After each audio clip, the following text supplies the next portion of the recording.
sur N, c'est la première. André Chérifa, bonjour. Bonjour. Vous êtes écrivain public. Oui. Est-ce que vous pouvez nous expliquer ce métier ? Bien, écrivain public, c'est un métier où on est à l'écoute afin de bien transmettre.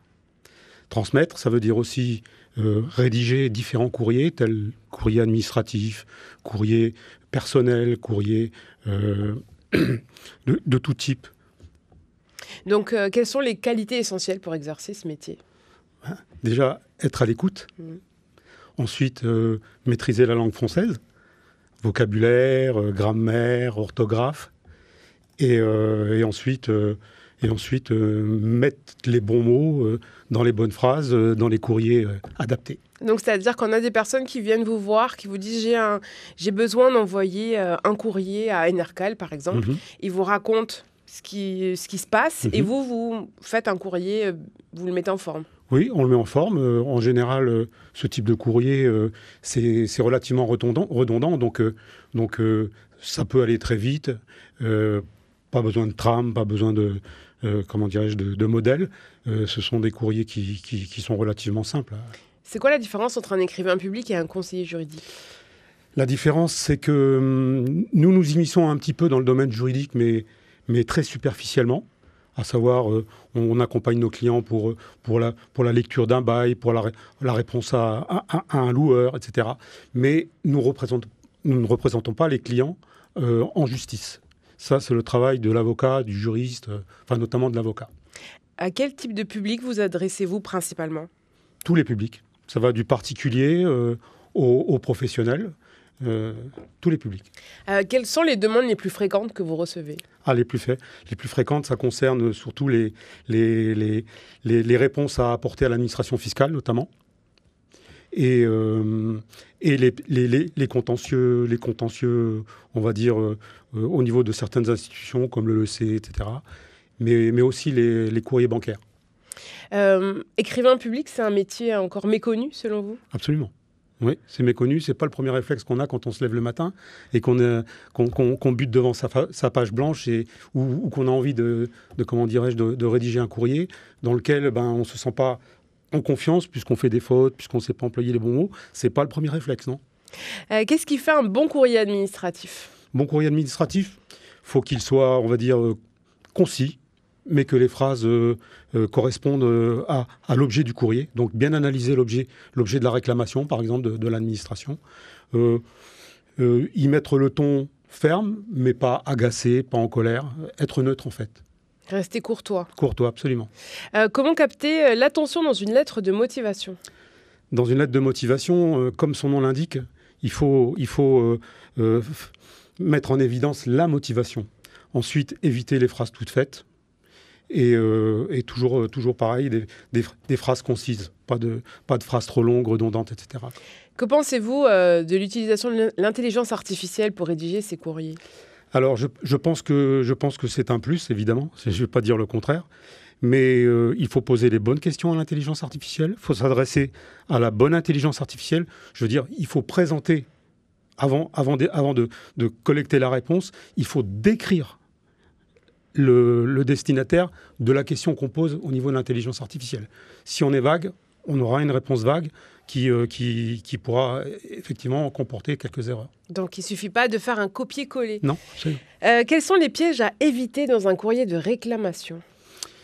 Dans un courrier de réclamation, à mon avis, déjà, faut éviter de faire transparaître son humeur. Parce qu'un courrier de réclamation, ça peut être agaçant. Donc là, déjà, il faut passer au-dessus de ça. Il ne faut pas oublier qu'on représente notre client auprès de l'administration. C'est sa vitrine, le courrier, c'est sa vitrine. Donc il faut être, on va dire, il faut être courtois et concis. Et si on n'y arrive pas, on se dit qu'on laisse le courrier de côté, on va faire autre chose et on revient après, finalement. Oui, c'est une bonne méthode aussi. Si on est trop énervé. Quelle formule de politesse recommandez-vous selon les destinataires ? Est-ce qu'on écrit toujours à la fin « Je vous prie de bien vouloir agréer, madame, monsieur, l'expression de mes salutations les plus distinguées ». En règle générale, oui, pour la plupart des courriers officiels, mais pour des courriers plus simples, cordialement, ça suffit amplement. Que conseillez-vous à ceux qui ont du mal à structurer leurs idées ? Déjà, de coucher toutes les idées qui sont sur un document, sur un papier, et ensuite regrouper tout ça par thème. Et ensuite, c'est plus facile après pour rédiger. Est-ce qu'il faut forcément que le français soit soutenu dans un courrier administratif ? Le français au sens... Dans l'écriture ? Dans l'écriture ? Oui, ça me paraît évident, oui. Pour que l'impact soit plus important. C'est-à-dire pour que les personnes qui ont beaucoup de mal à rédiger en français, pour que leur courrier ait un impact, il faut quand même que ça soit bien rédigé dans un français soutenu. Ah oui. Pour moi, c'est le b.a.-ba du métier. Peut-on rédiger un courrier efficace sans connaître tout le jargon administratif ? Ah oui. Je dirais même plus, vaut mieux, parce qu'un courrier avec des mots simples peut être aussi efficace, sinon plus, qu'un courrier truffé de mots techniques qui peuvent nous perdre d'ailleurs dans le but à atteindre dans la réponse qu'on apporte. Justement, vous parliez de concision tout à l'heure. Comment rester concis ? Il faut résumer, il faut éviter les longues phrases. C'est ça. Il faut éviter des longues phrases. Être court, tout en répondant directement au thème, à l'objectif qu'on doit atteindre dans le courrier. Quand on s'adresse à l'administration fiscale, par exemple, vous en parliez tout à l'heure, est-ce qu'on doit citer les articles du Code des impôts ? Non. Il faut respecter certaines formes parce que tous les courriers de l'administration fiscale ne sont pas les mêmes, donc il y a certaines formes à apporter. Ça, il faut avoir un peu le métier. Mais non. Non, le vocabulaire technique est inutile, non. Est-ce qu'une mauvaise lettre peut nuire à la démarche administrative ? Oui, tout à fait, parce que derrière une lettre, il y a une personne et le destinataire peut, au travers de cette lettre, avoir une image de la personne qui n'est pas forcément celle-là. Par ailleurs, les dossiers peuvent être retardés parce qu'on va dire ce courrier-là, ce type-là, il est imbuvable, etc. Donc les dossiers sont remis sur les piles et non. Il faut effectivement être courtois dans tous les courriers. Alors, si on a des auditeurs qui nous écoutent, vous rédigez des courriers, donc vous êtes basé qu'en province sud ou vous vous déplacez dans le nord et les îles ? Beaucoup en province sud, mais je suis en train de voir avec certaines municipalités pour avoir la possibilité de monter une journée et d'éventuellement recevoir les personnes qui le souhaitent. De tenir des permanences ? Des permanences, tout à fait. Donc les gens viennent vous voir, est-ce qu'ils doivent apporter des justificatifs, des papiers ? Comment ça se passe un entretien ? Un entretien, ça peut se faire avec une personne qui vient avec un brouillon.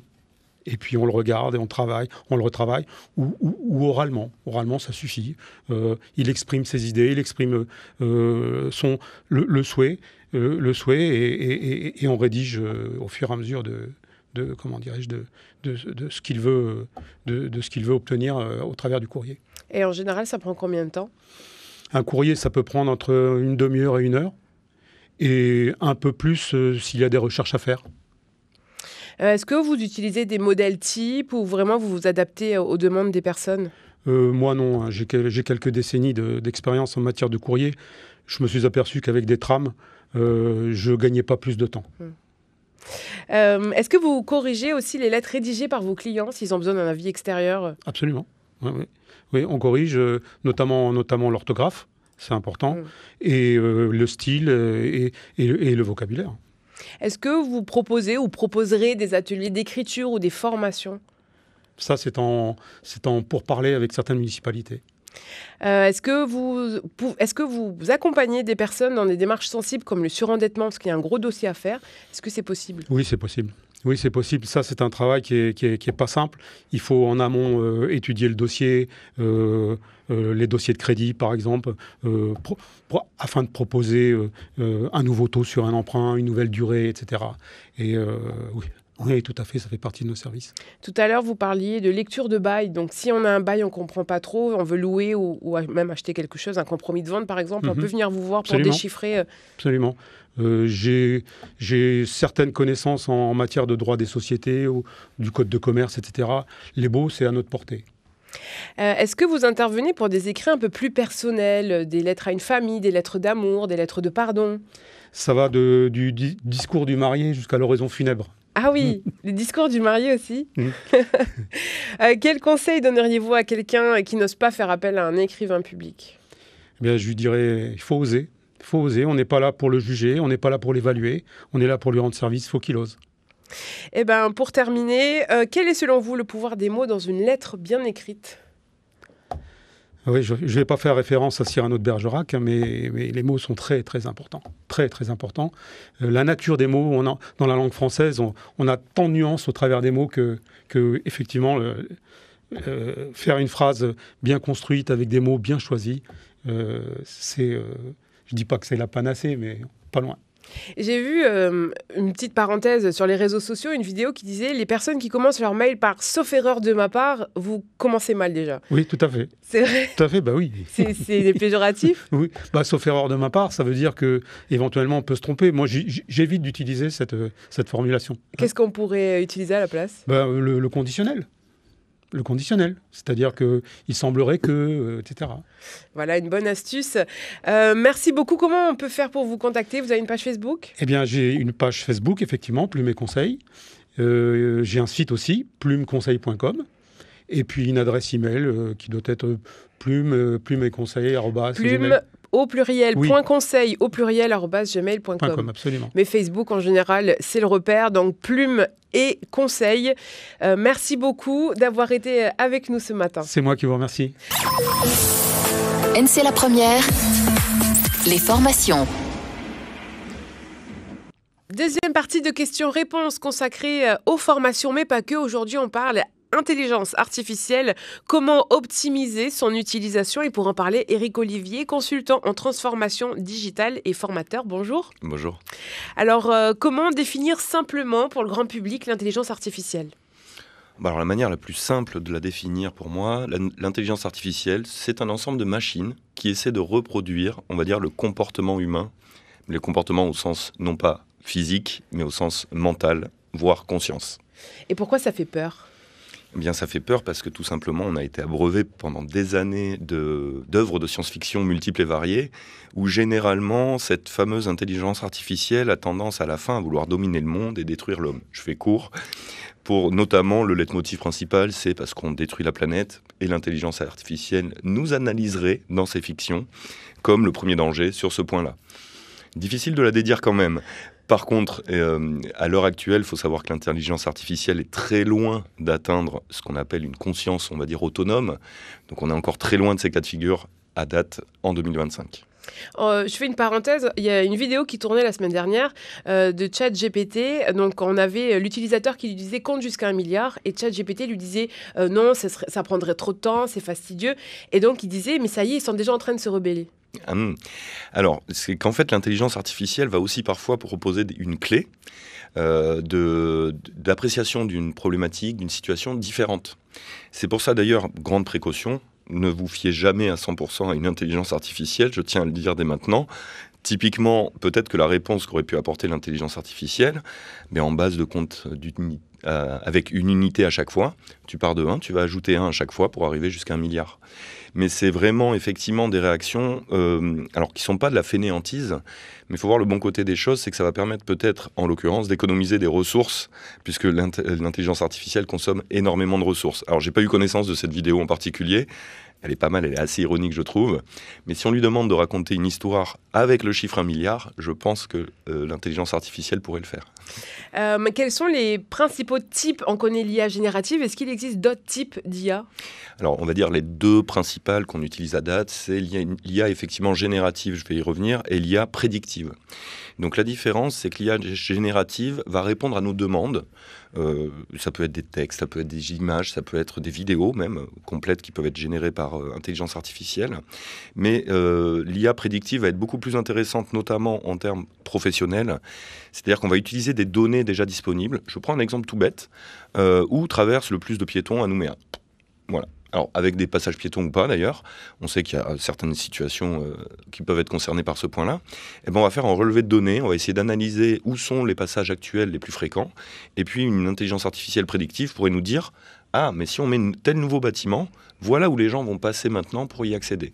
C'est un petit peu comme le petit sentier dans les jardins, où on a généralement un beau sentier bien pavé, un chemin bien pavé, et puis on voit qu'il y a un chemin qui s'est dessiné entre 2 allées, entre 2 bâtiments. Eh bien, typiquement, les IA prédictives pourraient anticiper ce type de chemin très humain, ces raccourcis, pour proposer, pourquoi pas, de les aménager. Et est-ce qu'il y a une différence entre intelligence artificielle, machine learning, automatisation ? Ah oui, alors, on va dire que si on met l'intelligence artificielle un petit peu au cœur de ce sujet, elle va permettre beaucoup d'automatisation. Voilà, ça c'est le premier point. Par contre, pour apprendre, des intelligences artificielles suivant leur forme vont avoir besoin, donc sur l'exemple du passage piéton, d'un ensemble de données premiers, et c'est là-dessus que va s'appuyer ce qu'on appelle le machine learning. Elle va apprendre finalement ce qu'est un chat, distinguer un chat, pourquoi pas d'un chien, etc., etc. Alors, on a aussi d'ailleurs à ce sujet-là, les internautes contribuent parfois sans le savoir à l'entraînement des intelligences artificielles.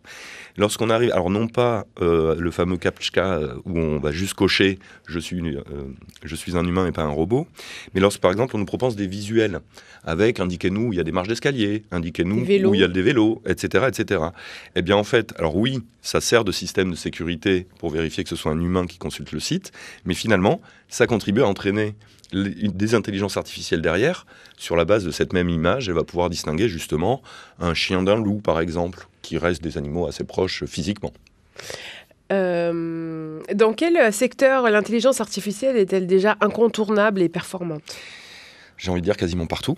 Alors, ça va vraiment, et je vais prendre quand même des points d'intérêt qui vont pas forcément à date nous concerner pleinement sur le territoire, mais je prends l'aspect médecine, la recherche de molécules pour l'aspect médicaments et santé. C'est vraiment des choses très importantes. Plus proche de nous, on a vraiment des outils qui ont été développés aussi grâce à l'IA sur l'observation, par exemple, des fonds marins. Donc on va avoir vraiment, j'ai envie de dire, pléthore d'intelligence artificielle. Il faut savoir qu'il y en a plusieurs centaines quasiment qui se créent par semaine, tout simplement parce que le modèle de la création d'une intelligence artificielle est devenu un peu plus facile. Certains proposent ce qu'on appelle dans la démarche open source, de donner la manière dont on programme une intelligence artificielle pour permettre à d'autres d'utiliser ce type d'outils. C'était déjà le cas avec des tableurs et des outils de traitement de texte, mais cette libération jointe à l'innovation, plus on va rajouter maintenant des collections de données qui sont très très importantes en termes de volume, tout ça donne un champ des possibles vraiment quasi, je vais dire infini en termes de thématiques et d'outils qu'on peut tenter de développer. Alors, mais est-ce qu'un particulier a tout intérêt de se faire former à l'utilisation de ces outils ? J'ai même envie de dire que ce serait primordial. On a bien vu, je dirais, les différents impacts des réseaux sociaux à date. Il faut considérer qu'on est un petit peu encore dans ce qu'on pourrait appeler le bac à sable des outils numériques. Alors l'intelligence artificielle, elle date des années 50 en gros. Le début, mine de rien, c'est pas si récent que ça. Mais on déverse sur le marché, en accès au grand public ou parfois aux professionnels, ce qui a aussi d'autres formes de risques pour leurs entreprises, des outils qu'on ne leur a pas appris à maîtriser, ou au moins à considérer à leur juste place. C'est-à-dire, à défaut de le maîtriser, si je sais à quoi peut me servir un outil d'intelligence artificielle, je ne vais pas lui en demander plus, je ne vais pas m'appuyer, moi, sur d'autres compétences qu'il n'a pas finalement, cet outil-là. Typiquement, je peux demander plein de choses à une intelligence artificielle qui va créer du texte. Par contre, déjà, si je lui demande d'accéder à de la philosophie, si je lui demande d'accéder à d'autres choses, elle ne pourra pas parce qu'elle est spécialisée, elle, par exemple, dans la rédaction de texte. Alors, quelle est la valeur ajoutée de ces outils d'intelligence artificielle ? Alors, une fois qu'on sait les utiliser correctement, elle peut être énorme. Déjà, ça va être souvent, alors, en dehors du temps de formation, bien évidemment, mais ça va être du gain de temps. Ça, il faut vraiment le voir. C'est un petit peu, je vais prendre l'exemple pour une entreprise qui aurait souvent des demandes parce qu'elle n'a pas vraiment d'outils développés, mais tout simplement les fameux coups de fil, c'est quoi vos horaires d'ouverture, c'est quoi votre adresse, c'est-à-dire vraiment des informations de base que tout le monde pourrait trouver, mais que les clients futurs ne cherchent pas à avoir par d'autres moyens. Et ils vont tout simplement décrocher leur téléphone pour appeler, ou envoyer un message sur les fameuses messageries, il y en a bien des nombreuses. Et tout simplement, l'entreprise peut avoir des réponses automatiques sur ce type de questions. Alors c'est un point de départ qui paraît très basique pour certains, qui paraît déjà bien loin dans le futur pour d'autres qui n'y sont pas encore, mais c'est vraiment du gain de temps immédiat. Plutôt que de passer 3 minutes au téléphone à répondre 10 fois dans la journée, à ces questions-là, c'est une demi-heure de temps, je vais tout simplement l'économiser avec par exemple un chatbot sur une messagerie qui va répondre à ces questions de base automatiquement. Il ne fera pas un devis précis en fonction du besoin du client, mais c'est vraiment un exemple que là, toute entreprise peut quasiment utiliser. Et ça, alors 2 questions, est-ce que nous, on est en retard sur ce genre d'outils et est-ce que ça coûte cher à mettre en place ? Alors, en Nouvelle-Calédonie, nous ne sommes pas si en retard que ça, j'ai envie de dire, sur l'ensemble de l'écosystème numérique. C'est juste que comme tout territoire, et heureusement qu'on a parfois ce niveau de conscience-là, il faut utiliser les outils qui nous servent. Si je reprends l'exemple d'un outil sur l'intelligence artificielle qui va nous aider à identifier, je ne sais pas, la durée de vie des coraux, les lieux où on doit réimplanter des coraux, ça reste quelque chose de très utile pour la Calédonie dans le milieu marin, mais également pour la région, etc., etc. Et donc, pour moi, on n'est pas en retard, dans la mesure où, justement, si on prend le temps d'appréhender un outil, vaut mieux partir un petit peu tard, c'est le lièvre et la tortue, mais vaut mieux partir un petit peu tard en sachant ce qu'on va faire avec et dans quel bénéfice, dans quel impact, plutôt que de partir en dérive en essayant des usages tout azimuts qui ne correspondraient pas finalement au marché local. Je vais prendre un exemple dans les aspects marketing et commerciaux.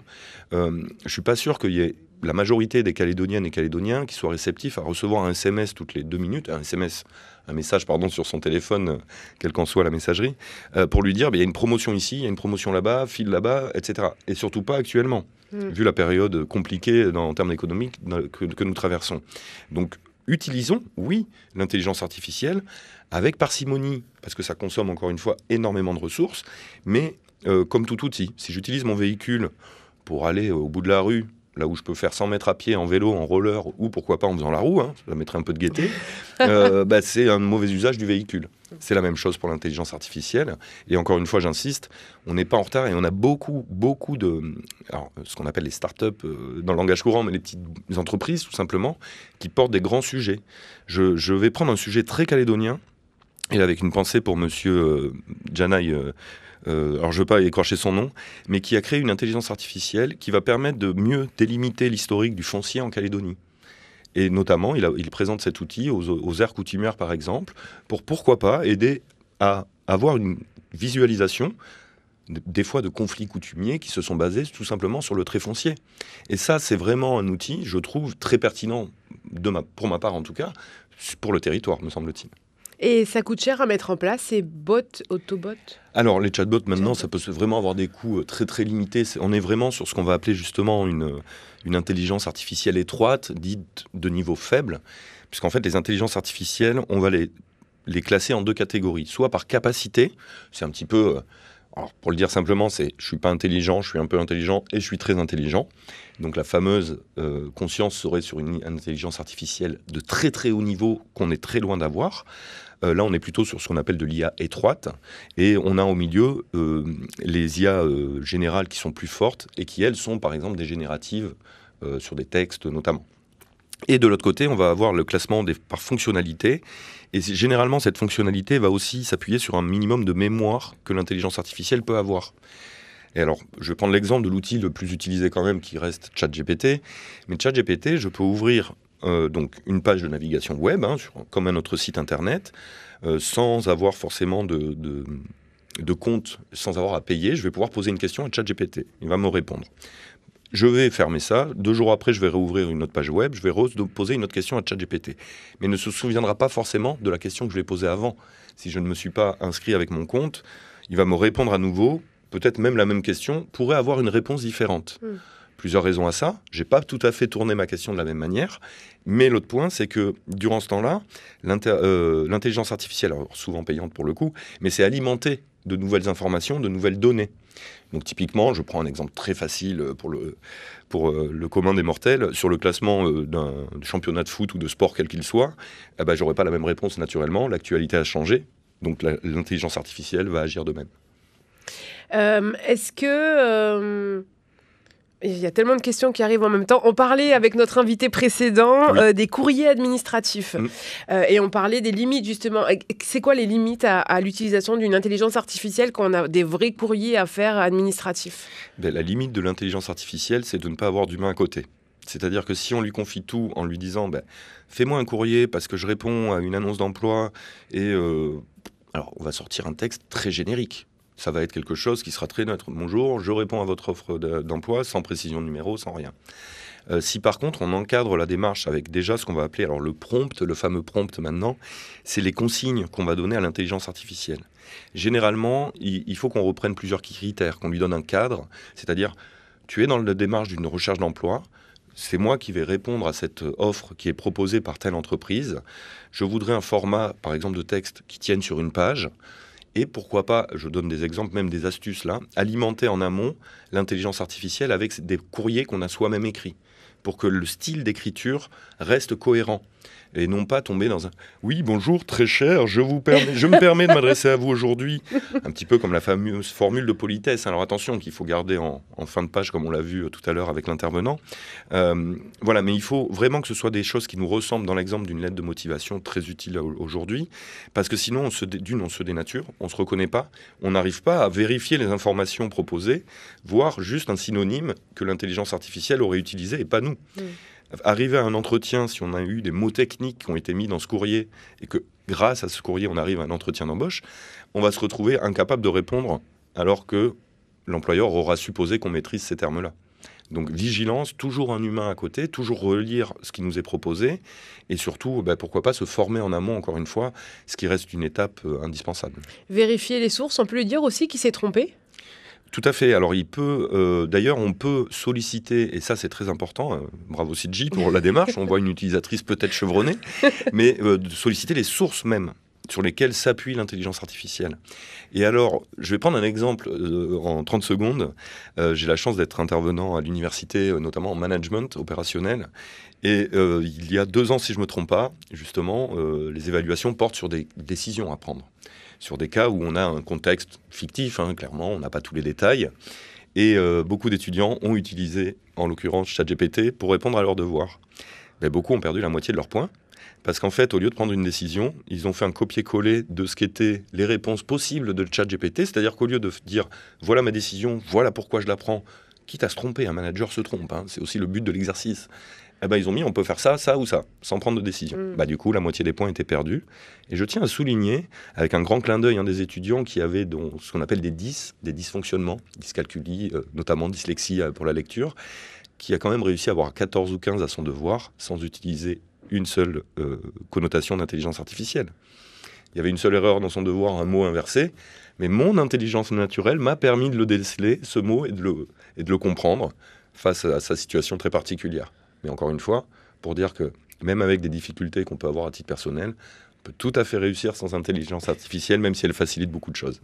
Est-ce que vous proposez des formations alors pour apprendre à optimiser cet outil ? Oui, alors beaucoup d'organismes proposent des formations sur le territoire. Moi, j'invite quand même, encore une fois, à avoir une présence humaine lorsqu'on va suivre une formation.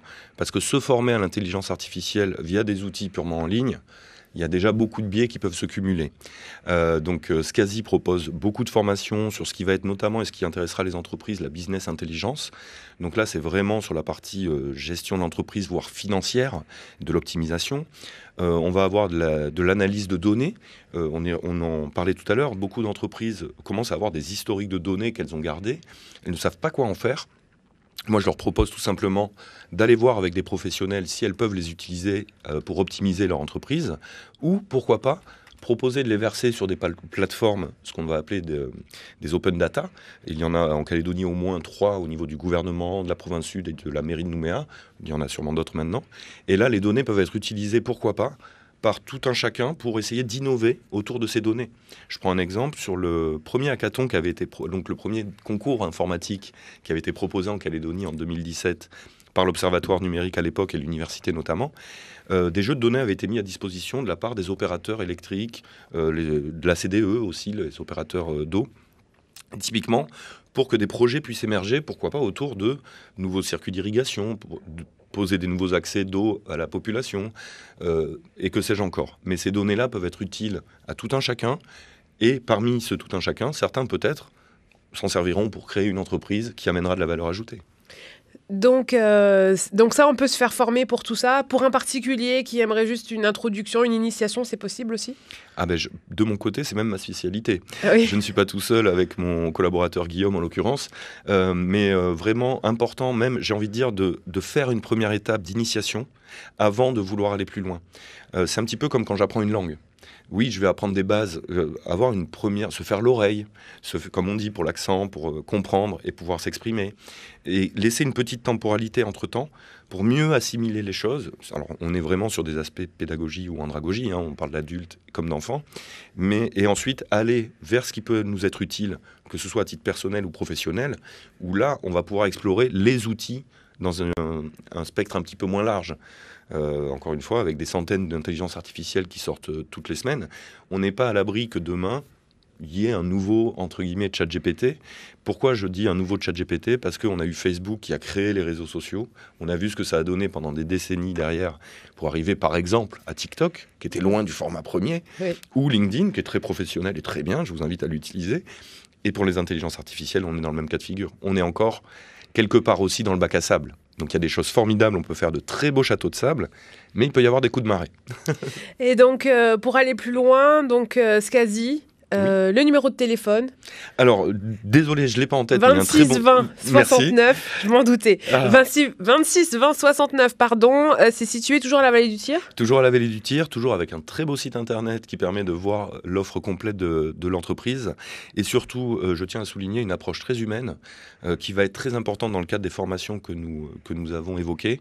Pourquoi ? Parce que pour avoir vraiment pratiqué et proposé beaucoup de formations ou d'interventions, on a des publics ici très différents. Et sur une formation collective, si elle n'est pas bien designée, si on n'est pas bien accompagné avec un formateur pas rodé, j'ai envie de dire, peu expérimenté, on va avoir des personnes qui vont venir, qui vont très peu apprendre finalement. Donc il est important d'avoir des groupes dans des dimensions cohérentes pour que l'efficacité à la fin de la formation puisse être redonné, j'ai envie de dire, à celui qui est venu se former. Et dès le lendemain, il pourra l'utiliser de manière très concrète, très pratique, que ce soit pour rédiger une lettre de motivation d'un côté, ou que ce soit pour s'épanouir un peu plus facilement dans son travail, voire gagner du temps et être à l'heure pour récupérer ses enfants, par exemple. C'est important. Merci Eric Olivier d'avoir été avec nous ce matin. Il y a un grand plaisir. Et donc le site internet skazy.nc, skazy.nc, et il y a toutes les infos sur leur page Facebook, ça s'écrit comme le site internet.